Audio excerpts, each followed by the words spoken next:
Comment trouver le juste milieu entre imaginaire et réalité et utiliser son imagination pour avancer. Je suis dotée d'une imagination débordante, donc personnellement, utiliser mon imagination ne m'a jamais posé de problème. Et je suis vraiment reconnaissante pour ça parce que je considère vraiment ça comme un don.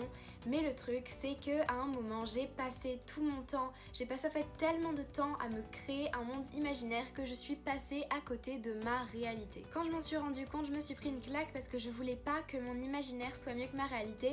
J'avais envie en fait d'élever ma réalité au niveau de mon imaginaire pour ne plus en avoir autant besoin et pour pouvoir vivre une réalité que j'aimais finalement. Et je me suis rendu compte que je pouvais utiliser ce don, donc mon imagination, pour rendre la réalité meilleure et pour avancer. Depuis, j'ai commencé à utiliser mon imagination à bon escient, donc par exemple pour me motiver en créant des situations idylliques auxquelles j'ai vraiment envie de parvenir pour me motiver à avancer. Je l'utilise aussi pour moins m'ennuyer, pour aborder la vie avec beaucoup plus de sérénité, pour écrire et toujours bien sûr un peu pour rêver parce que c'est quand même super important. Chacun a son propre milieu entre sa réalité et son monde imaginaire, c'est à vous de le trouver et de faire bon usage de ce don qu'est l'imagination. Vous aussi prenez conscience de l'impact de l'imagination. Prenez-en possession pour enfin maîtriser un pouvoir qui vous rend unique et infini.